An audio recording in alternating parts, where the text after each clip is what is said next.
A catastrophic earthquake off the coast of Canada could trigger a second, simultaneous megaquake in California. That is not a movie plot. It is the conclusion of a chilling scientific paper published in May of 2026. A discovery that turned a regional disaster scenario into a potential continental apocalypse. For decades, the entire West Coast has been planning for two separate nightmares. The big one in California, and the even bigger one in the Pacific Northwest. The assumption was always that they would happen decades, even centuries apart. That assumption is now broken. Paleoseismologist Dr. Chris Goldfinger, the lead author of the study, put it in terms that anyone can understand. After discovering geological evidence that the Cascadia Fault and the San Andreas Fault can rupture within hours, even minutes of each other, he said simply, "It's movie territory." What that means is a single, cascading failure event that stretches from Vancouver Island to the Mexican border. A disaster so vast that no state, no province, no nation could possibly respond. If you live anywhere in this region, what is your government's official emergency plan? Let us know in the comments. Because whatever that plan is, it might now be obsolete. The science has changed, the threat has escalated, and the clock is ticking faster than anyone thought. And if you find this kind of critical information valuable, do one thing for us. A massive number of people who watch these reports are not subscribed. Hitting that button is the only way to guarantee you do not miss the next urgent update. It's free, and it keeps you in the loop when it matters most. Please, don't be one of the people who forgets. The source of this unparalleled threat has a name: the Cascadia Subduction Zone, a 600-mile-long megathrust fault lurking just off the coast, stretching from northern Vancouver Island in British Columbia all the way down to Cape Mendocino in California. It is the place where a vast slab of the Pacific Ocean floor, the Juan de Fuca Plate, is being relentlessly driven underneath the North American continent. Shoved, crushed, and forced into the Earth's mantle. For 326 years, this fault has been completely, unnervingly silent. The two tectonic plates are not sliding past each other. They are physically locked together, stuck, and for 3 centuries, the stress has been building. An immense hoard of seismic energy, waiting for the moment the lock finally breaks. The video title refers to 14 million Canadians. That number is not quite right, but the reality is much more complex. The population of British Columbia is closer to 5.6 million. The 14 million figure represents the entire population living inside this continental danger zone. The millions in Vancouver and Victoria. The millions more in Seattle, in Tacoma, in Portland. The communities all the way down the coast of Oregon and Northern California. These are not separate risks.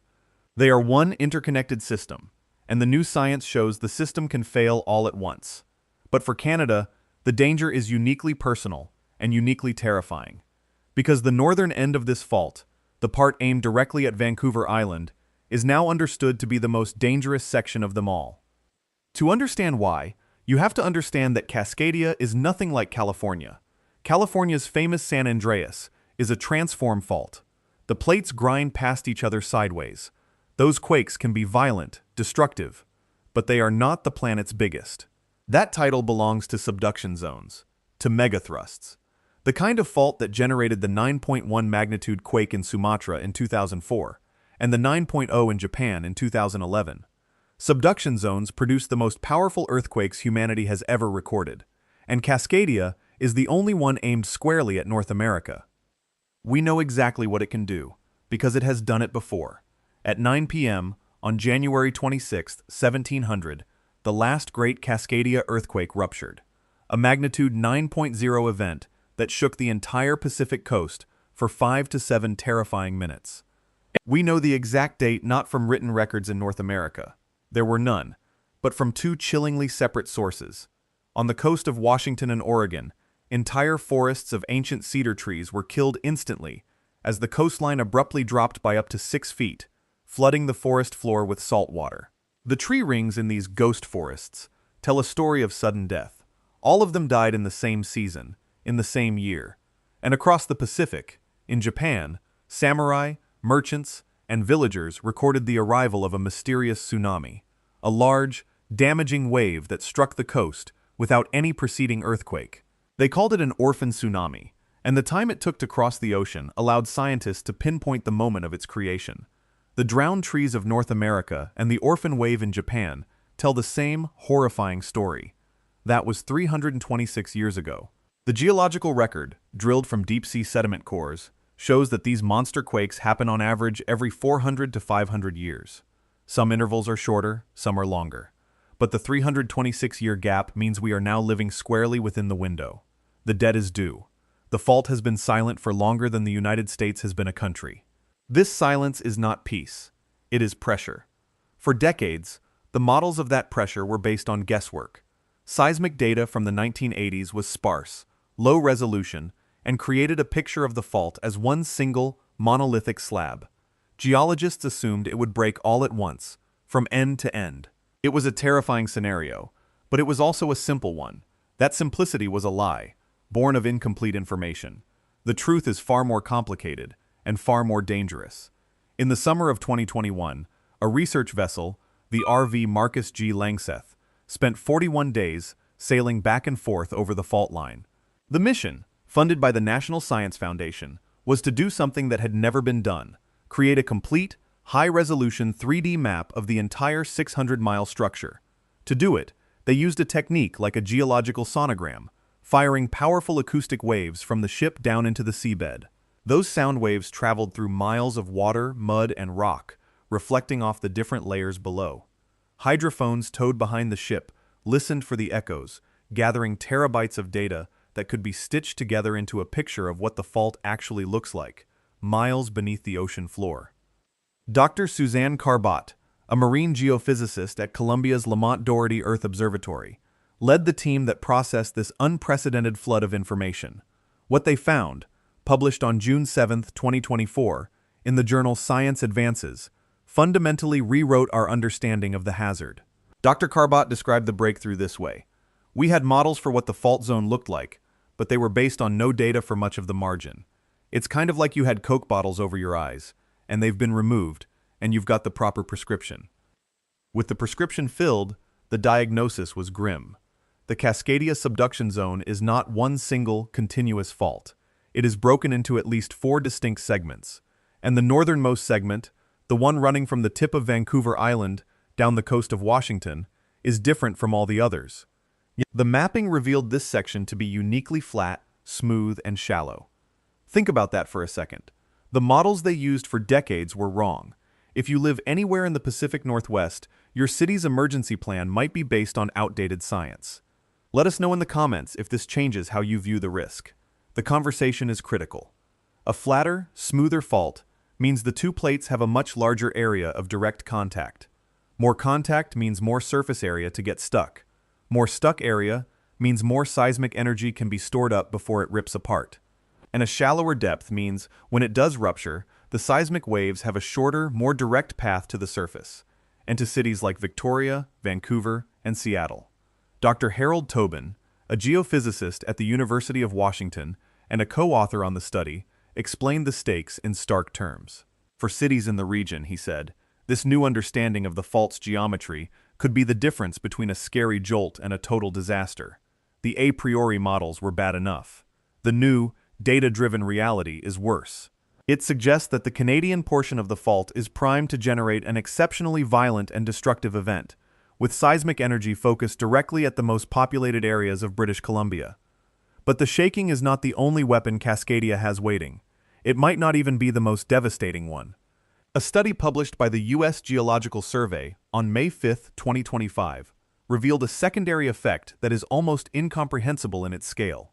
The moment the fault ruptures, the colossal strain will be released.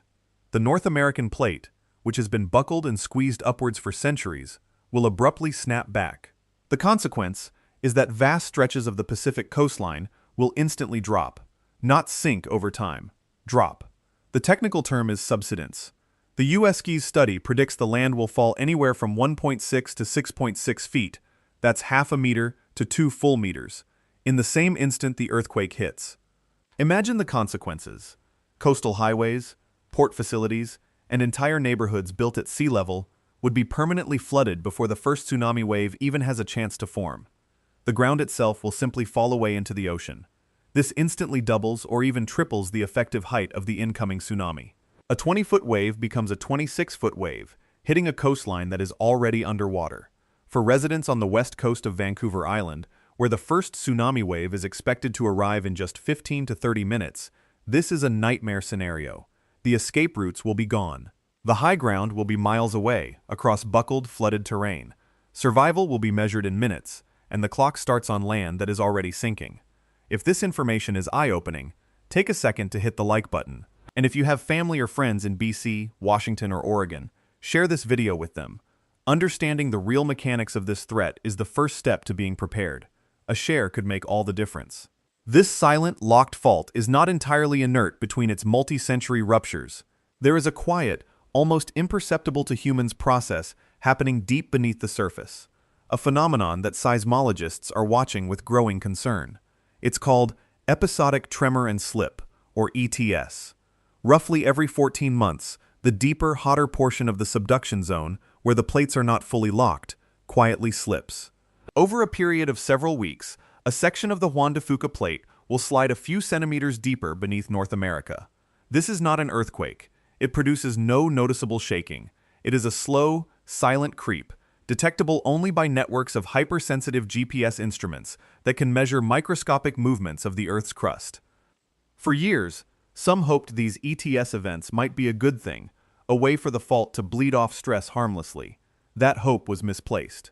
Natural Resources Canada, the agency that monitors this activity, has confirmed the opposite is true. An ETS event does not relieve pressure on the locked megathrust. It increases it. Think of it like a vise. The deep slip pushes the entire oceanic plate further under the continent, which in turn shoves harder against the upper, locked portion of the fault. It is a slow-motion turn of the screw, tightening the tension on the part that is primed to snap. John Cassidy, an earthquake seismologist at NRCan, has studied this phenomenon extensively. Each 14-month cycle acts as a small push, incrementally loading more strain onto the fault that will one day cause the big one. The silent creep is the loading mechanism for the catastrophic break. Every 14 months, the probability of a great earthquake temporarily spikes. The fault system becomes just a little bit more unstable, a little closer to the breaking point. We are not just waiting for a random failure. We are watching a predictable cycle of escalating stress, a 14-month metronome ticking toward an unknown moment of rupture. This brings us back to the most terrifying discovery of all, the one that connects Canada's nightmare to California's, the one that proves these are not two separate stories. In May of 2026, the scientific world was rocked by the publication of Dr. Chris Goldfinger's work in the journal Geosphere. His team at Oregon State University had found the geological smoking gun, proving that Cascadia and the northern San Andreas Fault can rupture together. The discovery was made by analyzing thousands of years of sediment layers drilled from the ocean floor. When a massive earthquake shakes the seafloor, it triggers enormous underwater landslides called turbidites. These slides create a distinct layer of sediment on the ocean bottom. By drilling deep cores and reading these layers like tree rings, scientists can build a precise timeline of prehistoric earthquakes stretching back millennia. And the key to this breakthrough came from an accident. During a research cruise in 1999, a graduate student entered the wrong latitude into the ship's navigation system. The ship sailed 90 kilometers too far south, into territory influenced by the San Andreas Fault. When they pulled up a sediment core from that unintended location, they found something astonishing, a sequence of turbidite layers that seemed to match the earthquake history of Cascadia, hundreds of miles to the north. It was the first clue, a ghost in the data. For years, Goldfinger and his team worked to confirm the suspicion. They collected more cores, analyzed the sediment fingerprints, and mapped the deposits. The results were irrefutable. Time after time, over a 3,100-year history, massive turbidite deposits from a Cascadia rupture were followed almost immediately in the geological record by deposits from a northern San Andreas rupture. The evidence suggests that a massive M9 quake on the Cascadia Fault can transfer stress southward, triggering a major quake on the San Andreas, a fault already primed and ready to go. The two faults are linked. A rupture on one can set off the other. Goldfinger's quote that this is movie territory is not hyperbole. It's a sober assessment of the consequences. Think what it means. A magnitude 9.0 earthquake devastates Vancouver Island, Victoria, Seattle, and Portland. Bridges collapse. Power grids fail. Communications are severed. the entire region is a mass casualty event. Emergency crews are completely overwhelmed. And then, hours or perhaps just minutes later, a magnitude 7 or 8 earthquake strikes the San Francisco Bay Area. The story repeats. More collapsed bridges, more failed power grids, another mass casualty event hundreds of miles south. In a normal disaster, help comes from outside the affected zone. But in a double disaster, there is no outside. California cannot send aid to Washington because it is dealing with its own catastrophe. Oregon cannot help British Columbia because its own infrastructure is gone. The entire west coast of North America, from Canada to California, becomes a series of isolated disaster islands, cut off from each other and from the rest of the continent. It is a scenario without precedent, a crisis so large it outstrips any modern government's capacity to respond. Look, I know this is the second time I'm mentioning it, but it's that important. Thousands of people are watching this who aren't subscribed. If you've made it this far, this information is clearly relevant to you. Hitting subscribe costs you nothing, but it ensures you're not left in the dark when the next update drops. Please, take 1 second and do it now. For Canada, the specific projections are staggering. In October of 2025, the government of British Columbia published its own exhaustive study, the Disaster and Climate Risk and Resilience Assessment. It modeled the direct impact of a magnitude 9.0 Cascadia quake on the province. The numbers are not abstract. They are a glimpse into a very real future. The report projects more than 3,400 dead, 10,000 injured, and 18,000 buildings damaged or destroyed. That is from a single event, in British Columbia alone. The core of the destruction will come from the shaking itself. Coastal residents will endure 5 to 7 continuous minutes of violent, relentless ground motion. To put that in perspective, the destructive 1994 Northridge earthquake in California lasted for about 20 seconds. The 1989 Loma Prieta quake lasted 15 seconds. Cascadia will last 20 times longer. An eternity of chaos. Buildings that can withstand 30 seconds of shaking will be pulverized after 4 minutes. The soil beneath cities like Richmond and Delta, built on river sediment, will liquefy, turning solid ground into a slurry that swallows buildings and roads whole. The critical bridges and tunnels that connect Vancouver to the rest of Canada will be destroyed, isolating the country's third largest city. The intricate network of ferries that serves as the lifeblood for Vancouver Island and the Gulf Islands will be crippled, its terminals wrecked by subsidence and tsunamis. For 15 to 30 minutes after the shaking finally stops, a deceptive calm will settle on the coast. That is the window. The only time people on the western shores of Vancouver Island will have to get to high ground.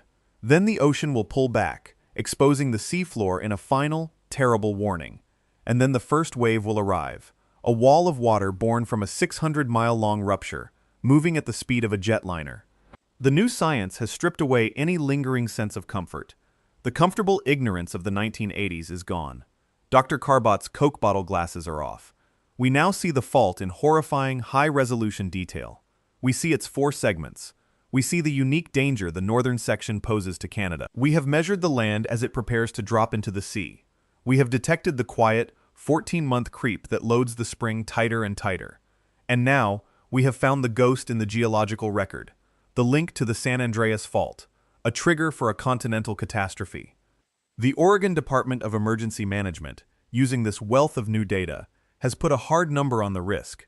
They estimate there is a 37% chance of a magnitude 7.1 or greater earthquake hitting the Cascadia zone within the next 50 years. That is a 1 in 3 chance in our lifetime. Those are not the odds of a distant theoretical threat. Those are the odds of an impending, statistically probable event. The question is no longer if Cascadia will rupture. The science on that is settled. The only questions left are when and, with the new discovery of its segmented nature, how. Will one segment go, or will the entire fault unzip from end to end? Will it trigger the San Andreas, or will the San Andreas trigger it? These are the questions that keep seismologists like John Cassidy, Harold Tobin, and Chris Goldfinger awake at night, because they understand what the models are telling them. That the plans we have today, the building codes, the evacuation routes, the emergency services budgets, were all designed for a threat we no longer believe is accurate. They were designed for the blurry, monolithic fault of the 1980s, not the segmented, hyperloaded, interconnected monster we see today. The engineering can be improved. Buildings can be retrofitted. Seawalls can be built. But you cannot retrofit a continent. You cannot engineer your way out of a problem this large.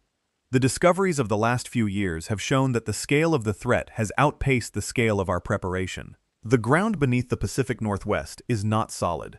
It is a tectonic weapon, 600 miles long, aimed directly at 14 million people. For 326 years, it has been silently loading. The pressure is mounting, and the science is now clear. The silent fault is slipping. Alright, I'm gonna sound like a broken record, I get it. But last chance. If you value this, subscribe. It makes a huge difference. Thanks for watching. The clock isn't just ticking,